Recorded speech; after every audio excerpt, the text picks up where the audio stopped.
पटना के गर्दनी बाग में बीपीएससी के हजारों अभ्यर्थी धरने पर बैठे हैं। मांग है कि बीपीएससी 17वीं की परीक्षा को रद्द किया जाए और फिर से इस परीक्षा को आयोजित करवाया जाए। जनसुराज के नेता आनंद मिश्रा भी बीपीएससी अभ्यर्थियों के बीच पहुंचे थे। आपने उन लोगों के धरना प्रदर्शन को करीब से देखा, क्या सलाह है आपकी उन लोगों को? देखिए, मैंने वहाँ पे उनकी बात समझी। हम उनको सलाह क्या दें, उनको सपोर्ट की ज़रूरत है। लेकिन हाँ, एक सलाह जो मैंने दिया वहाँ पे, उनकी बात जो समझी, मुझे सिर्फ 10% ही पता था उनके जो प्रॉब्लम्स। जब बाकी बात मुझे पता चला और अगर वो सच है तो बहुत ही गंभीर मसला है। मैंने उनको यही सलाह दी कि हम सिर्फ धरना पे बैठने से हमारी बात नहीं सुनी जाएगी, है ना। हम पे उल्टा कार्यवाही करने की चेष्टा की जाएगी। हमारी बात को सही जगह पे पहुंचाने के लिए उसको डॉक्यूमेंट किया जाए, उस बात को, और अपने जो डिमांड्स हैं उसको सबमिट करिए चीफ सेक्रेटरी के वहां पे कि इसमें प्रॉपर इंक्वायरी होनी चाहिए। पॉसिबल जुडिशियल इंक्वायरी के लिए इसको एस्केलेट करना चाहिए। ये जो पूरा बार बार एग्जाम्स का ये फेल होना, बार बार पेपर का लीक होना, ये जो हो रहा है, इसकी सुव्यवस्था कैसी होगी?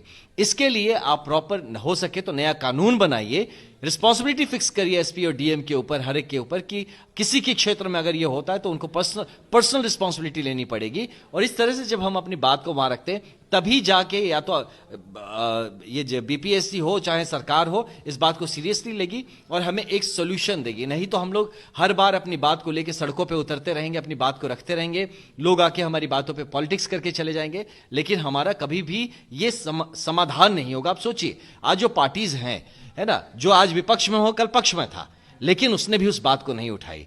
जो आज पक्ष में है कल विपक्ष में था, उसने भी इनकी बात नहीं उठाई। ये जब जो रहता है सरकार में तब क्यों नहीं काम करता इन युवाओं के लिए और बच्चों के लिए?